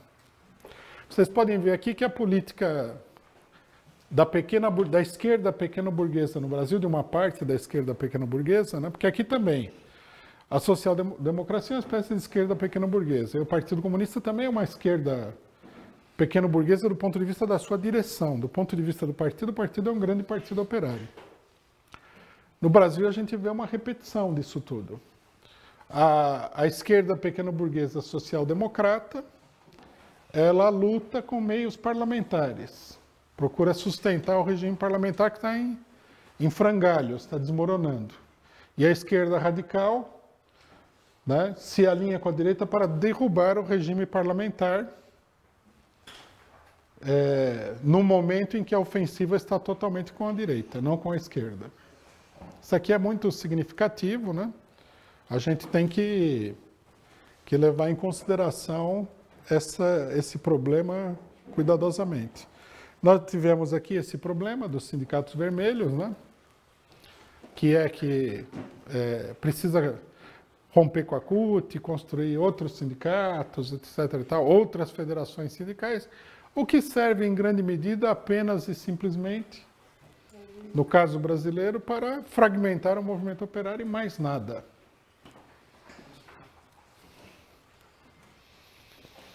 Bom, mais uma rodada de perguntas aí, companheiros, para a gente entrar na última parte do curso.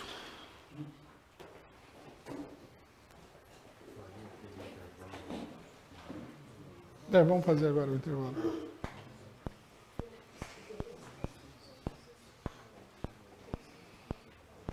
Eu tenho umas perguntas, várias. A primeira, você falou que o período oportunista da burocracia stalinista terminou em 1928. Aí, se eu não me engano, pelo curso passado, esse é mais ou menos na mesma época que a oposição de esquerda é derrotada finalmente, que o pessoal, se não me engano, o Trotsky é expulso do partido e tudo. Eu queria saber se tem uma ligação com essa... tem uma ligação, sem dúvida. Aí, se você puder até explicar melhor sobre isso aí, também eu ficaria feliz. Tem uma segunda pergunta que é o seguinte: o stalinismo promoveu uma política de sindicatos vermelhos, só que o próprio Lenin, no esquerdismo, ele foi contra esse tipo de política que o pessoal está fazendo, se não me engano, na própria Alemanha. Como eu queria saber se eles inventaram uma desculpa inteligente para passar por cima do Lenin. Não, como eles fazem como faz o PSTU no Brasil. Eles desconversam, enrolam. O Trotsky tem texto, o Trotsky e os trotskistas brasileiros também têm textos, se não me engano é um texto do Mário Pedrosa, da direção trotskista brasileira, onde eles citam todo o texto do Lenin sobre os sindicatos, né, e falam, vejam aqui, é Lenin quem diz. Eles ignoravam isso daí. Certo. Aí, sobre a última pergunta tem a ver com a primeira, que é a seguinte: qual que é o objetivo da burocracia sindical com a política ultra-esquerdista que eles estão defendendo? Porque, de um lado, a gente sabe, a política do Stalin era o socialismo em um só país, de ser inimigo da revolução. Mas, nesse sentido, parece que a política ultra-esquerdista é uma maneira meio idiota de tentar derrubar o governo e colocar o Partido Comunista no poder. Idiota, mas parece... Então, a política centrista, pequeno-burguesa, ela não consegue encontrar um ponto de equilíbrio. Ela se desloca da esquerda para a direita porque justamente o ponto de equilíbrio seria dado por uma política coerente, racional, um programa, etc. e tal. Eles vão para lá e para cá sob a influência dos acontecimentos. Então, o que acontece? A derrota chinesa foi um trauma muito grande dentro de todos os partidos comunistas. Começou a se criar aquilo que é natural. Esse pessoal aí é direitista, ficaram a reboque do Chiang Kai-shek na China. Chiang Kai-shek massacrou o Partido Comunista, uma política errada. Começou toda uma pressão contra eles. Os trotskistas faziam a crítica. Trotsky faz uma crítica muito dura da política chinesa. Então, isso daí empurra a pessoa para uma mudança de política. Então, o que a burocracia fez? Sacrificou uma parte da burocracia, arrumou um bode expiatório. Né? O Stalin meio falou, foi ele aqui, vamos acabar com ele. Não fui eu, foi ele que fez. E aí o Stalin se junta com o setor esquerdista dentro da Terceira Internacional e particularmente dentro do Partido Comunista Alemão, onde a liderança mais direitista também é expurgada, e lança uma política que vai para o outro extremo, que é uma política esquerdista. Qual que é o sentido tanto de uma política como outra? Eles acham que tem que progredir às custas da esquerda majoritária. Eles não têm uma política revolucionária que visa o progresso da classe operária. Eles não conseguem nem entender isso direito. O negócio deles é a competição. Todo mundo conhece a esquerda no Brasil, que é igual à esquerda pequeno-burguesa no Brasil, que é igual à esquerda pequeno-burguesa em todo lugar. É aquela competição feroz ali. E no final, né, parece aquela história do Machado de Assis, ao vencedor as batatas, né? Ninguém ganha nada com isso. Eles se matam lá, trocam soco, inventam história. O PCO aparece em qualquer lugar, logo vem aí PSTU, PSOL, PCdoB e tal, falar que a gente matou a mãe, que a gente fez isso, que a gente fez aquilo, que a gente fez aquele outro. É uma história assim monstruosa, macabra, da esquerda pequeno-burguesa. Por que alguém que se diz marxista faz isso daí? Ele acha que ele vai mudar a história contando mentiras sobre os adversários? É que eles não são marxistas. Eles acham que é uma competição desenfreada. A gente já explicou isso. É da natureza do pequeno burguês. Se você colocar, né, duas pizzarias, uma do lado da outra, o pessoal se mata lá, se um começar a perder cliente para o outro. O pessoal é capaz de ir lá e tocar fogo na pizzaria do outro cidadão lá pela competição. É uma coisa tipicamente pequeno-burguesa, essa competição política. O pessoal é assim. A gente não viu que, no meio dessa luta contra o golpe, há um setor do PT que está sofrendo o golpe e nós estamos combatendo o golpe, eles ficam combatendo a gente dentro do movimento contra o golpe. Quer dizer, precisa ser muito... Eles olham e falam assim, nossa, o PCO está crescendo aqui até dentro do PT, começa a combater a gente. É uma política louca, é uma política de malucos, mas é típico da política pequeno-burguesa, essa competição, esse negócio todo. Posso fazer uma pergunta? Hã? Pode. Se vocês, em algum lugar, virem aí a pessoa soltando mentiras, intrigas e tudo mais, pode ter certeza que você está diante dessa tendência pequeno-burguesa. Rui, eu gostaria que você explicasse para mim, por favor, quais seriam quem pertenceria a essa frente única sugerida por Trotsky? Bom, a frente única é como a gente está fazendo no Brasil. Só que numa intensidade ainda reduzida, porque a direita... O que nós falamos? Vamos juntar todo mundo contra o golpe, não é? Vamos juntar todo mundo contra a direita. Aí o que os outros falam? Se você pegar aí o PSTU fala, não, porque o PT traiu, porque o PT fez isso, o PT fez aquilo, o PT fez aquele outro, o PT fez aquele outro e tal. Começa aquela missa, né? O cara apresenta todos os pecados do PT desde 1900 e bolinha, sem explicar para ninguém que metade desses pecados ele tem participação direta, né? Se não quase a totalidade. Era a mesma coisa que eles faziam aqui. A hora que o Trotsky falava que precisava fazer uma frente única com a social-democracia, mas a social-democracia traiu aqui, matou a Rosa Luxemburgo, matou o Karl Liebknecht e tal. O Trotsky falava, isso aí não vira nada, não faz o mundo andar para frente. Nós também não estamos propondo canonizar a social-democracia, mas a gente precisa conseguir mobilizar os trabalhadores social-democratas e, para isso, a gente tem que propor à social-democracia um acordo para que os trabalhadores social-democratas vejam que a nossa intenção é unificar as fileiras operárias contra o fascismo. Ele propunha criar grupos de defesa de todos os sindicatos, de todos os trabalhadores contra o fascismo e tudo mais. É isso que, exatamente essa política, sem tirar nem pôr, é o que nós propomos e é o que tem que ser proposto para o Brasil.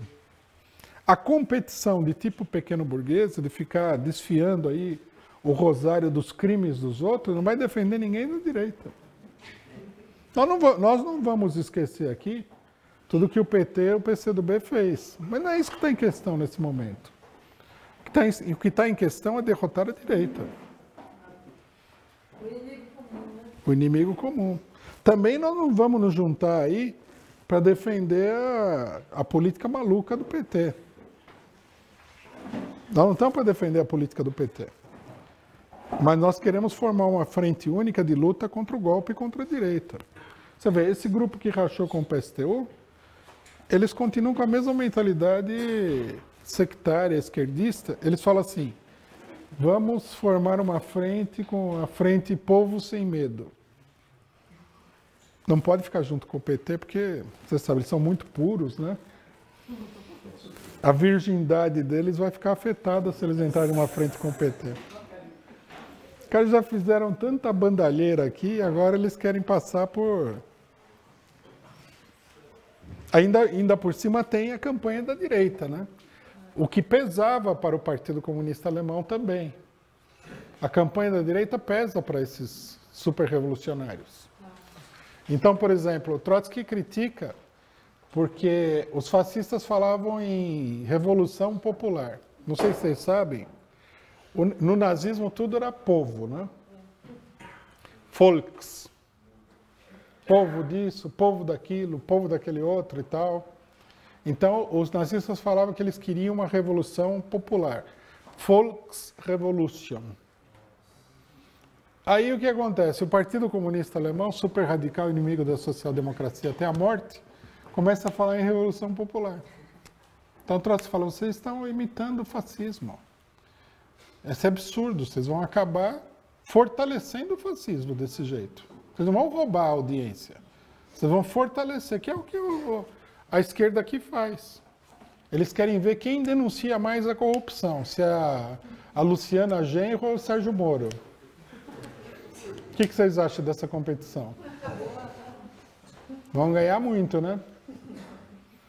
Aí você vê também o espírito de competição da pequena burguesia, né?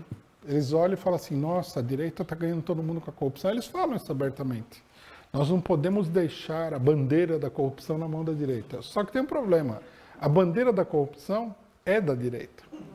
Não é que ela é de qualquer um, está na mão da direita. Foi a direita que levantou o problema, foi a direita que fez a campanha, foi a direita que direcionou tudo isso contra o PT e tudo mais. É uma bandeira da direita. Aí a gente pode sonhar, falar, não, mas a corrupção é um mal, atinge todas as pessoas, nós também somos contra a corrupção. Bobagem. É uma coisa da direita e a direita que vai lucrar, e não adianta você imitar a direita. Você tem que se opor. Você tem que falar que Lava Jato é um negócio conspirativo. Tem que falar isso daí. É o que a gente falou desde o começo.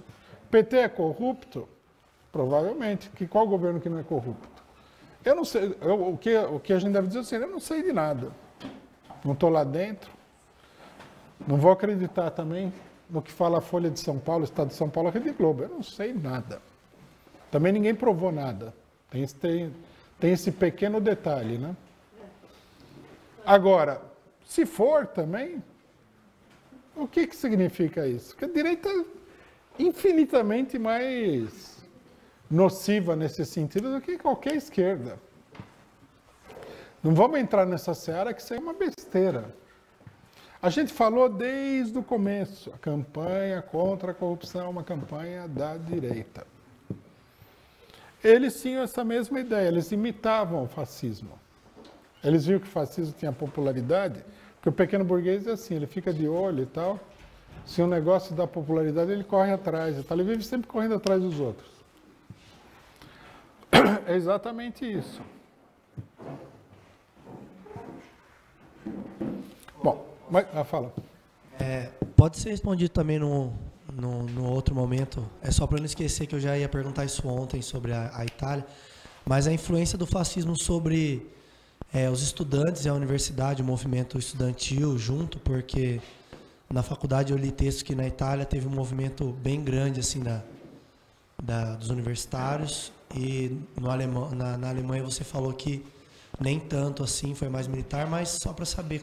Não, na Alemanha também tinha, nas universidades. Lógico, universidade, você vai ter uma importante aglutinação de setores da burguesia, da classe média alta. Então, logicamente, tem uma direita mesmo. O movimento estudantil não é que nem um sindicato operário, onde a esmagadora maioria é de operários explorados. Dentro da universidade tem gente aí que não é explorada, é exploradora. Então, isso daí... Agora, dá para perceber que em todos os lugares, essa direita, ela é sempre uma minoria. Ela se impõe no grito. Ela se impõe no grito e na covardia da esquerda pequeno-burguesa.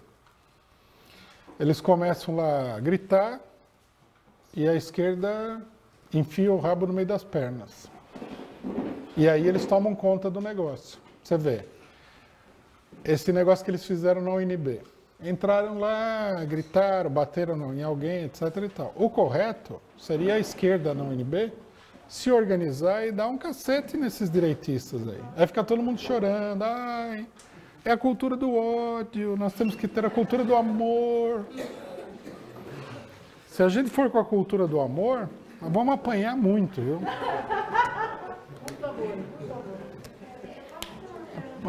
Só um minutinho. Vamos apanhar muito. Só um minutinho que você já pergunta. Só um minutinho. Vamos apanhar muito. Então, quer dizer, eles ficam chorando. É violência, é ilegal. Tem que se organizar e botar para correr. Por exemplo, a nossa opinião é que a direita não tem que participar do movimento estudantil. Tem que formar outro movimento. O movimento estudantil é só a esquerda. O movimento estudantil é um movimento político, não é um sindicato. Nós falamos que se a direita ganhasse a eleição na USP, tinha que formar outro TCE. Tem que ficar convivendo com esses fascistas. Esse é um problema muito importante. E se eles começarem a ficar agressivos, tem que devolver, não só na mesma moeda, como muito mais. Por que o pessoal aceita que uma maluca aí, uma patricinha maluca aí, junta um pessoal e vai lá na universidade? Tem que botar esse povo para correr. A gente já falou, tem que botar o pessoal para correr da praça da Avenida Paulista. Não tem que aceitar a escória. Você deixa eles se sentirem à vontade e o negócio vai ficar feio. Isso é uma coisa muito importante. O cidadão foi lá e atacou a sede do PT. Pode deixar. Já teria que começar a se pensar a montar um grupo, né, treinado, organizado para defender todas as sedes de esquerda, dos sindicatos. Apareceu um maluco lá, vai 200 caras e baixa a ripa neles. Por que eles vão atacar as sedes da esquerda? Quem que eles pensam que eles são? Não, senhor. Isso tem que ser feito. Quando a direita atacou as manifestações, a gente falou, vamos formar um grupo de defesa da manifestação. Isso daí, nós estamos perdendo tempo. Nós temos que procurar todo mundo, organizar e fazer imediatamente. Então, você acha que vai ter alguma interferência política nos canais comunitários? Ah, com certeza, né? Sempre teve perseguição aí. Tem alguma previsão, mais ou menos, que você acha como vai ficar? Não, previsão não tem, mas já deu para ver como é que o negócio funciona, né? Eles vão calar todo mundo. Provavelmente muitas dessas rádios comunitárias aí vão ser caçadas, tudo. Pode esperar que já vai aparecer isso aí. Isso daí e muitas outras coisas que a gente nem pensou que eles já pensaram, né?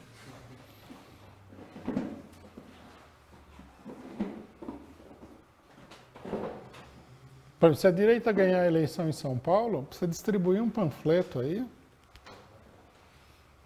Você vai ter que fugir da polícia para distribuir o panfleto. Na época do Kassab já era um pouco assim. Qualquer coisinha que você ia fazer, já vinha a guarda municipal, PM e tal, fiscal da prefeitura, confiscaram banca do PCO. O PSTU jura, né? E a gente olha e fala assim, nossa, é uma sabedoria, que é tudo a mesma coisa, né? Mas a gente não vê que é tudo exatamente a mesma coisa e o pessoal vai ver que não é a mesma coisa. Tem lei, inclusive, na Câmara Federal, proibindo a panfletagem.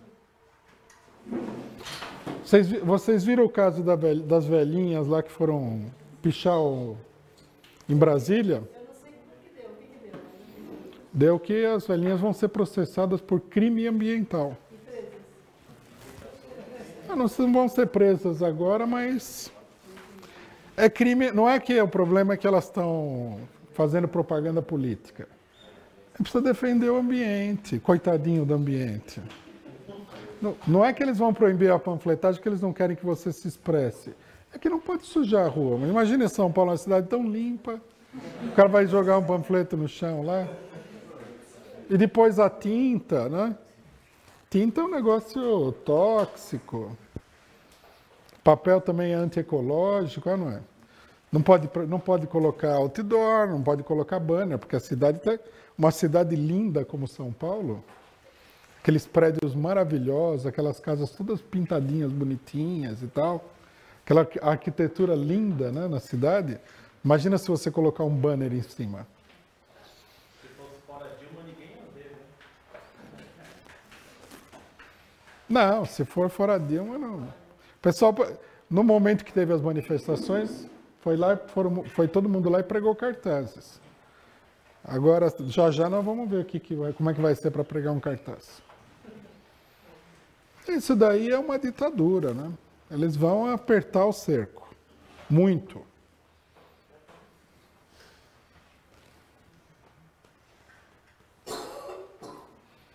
Bom, companheiros, vamos fazer um intervalinho aqui de 20 minutos e voltamos? Ah, tem uma pergunta? Então faz. Não tinha visto vocês, muito pequenininho. Não, assim, tá claro que o fascismo, eles têm como a política a destruição das organizações de luta dos trabalhadores. E isso ficou claro e tal. Agora, no momento desse, por exemplo, e tal, que o PT está numa política muito confusa, recuada e tal, dentro dos sindicatos, que são instrumentos de frente única dos trabalhadores e tal, eles podem tentar ganhar esses sindicatos para alijar a esquerda da direção desses sindicatos também? Lógico, é uma alternativa. A destruição física, mas tentar ganhar os sindicatos para impor uma política lá dentro de paralisia, mas se eles ganharem, isso que a gente precisa, uma coisa que a gente precisa entender bem é a seguinte: se eles ganharem, é a liquidação do sindicato. O sindicato tipo força sindical não é um sindicato de verdade. Não quer dizer que a gente tem que sair do sindicato, nada, formar sindicato vermelho, não é isso. Mas eles acabam com o funcionamento do sindicato. Então, não tem a menor dúvida. A gente não deve se confundir. Por exemplo, o que foi? 2 anos atrás, 3 anos atrás, o Sindicato dos Gráficos de São Paulo tentou entrar na CUT. Aí o Paulinho da Força Sindical foi lá com os capangas, uma coisa bem ao estilo do fascismo, ocupou o sindicato, deu um golpe dentro do sindicato, destituíram o presidente e dominaram o sindicato pela força. Bom, o sindicato antes não é que fosse assim o sindicato mais combativo do mundo, mas era o sindicato. Agora é um prédio lá com os funcionários e pronto. Campanha salarial, a diretoria do sindicato vai lá e assina um acordo e acabou. Eles podem fazer isso daí se não houver organização na base. Agora, é difícil fazer isso daí, por exemplo, num sindicato bancário, nesse momento, né? Num sindicato do Correio, num sindicato dos petroleiros e tal. Aí precisaria derrotar os trabalhadores para impor esse regime sindical fascistoide, que é o regime sindical da Força Sindical, do grande amigo do Zé Maria, o Paulinho da Força, né?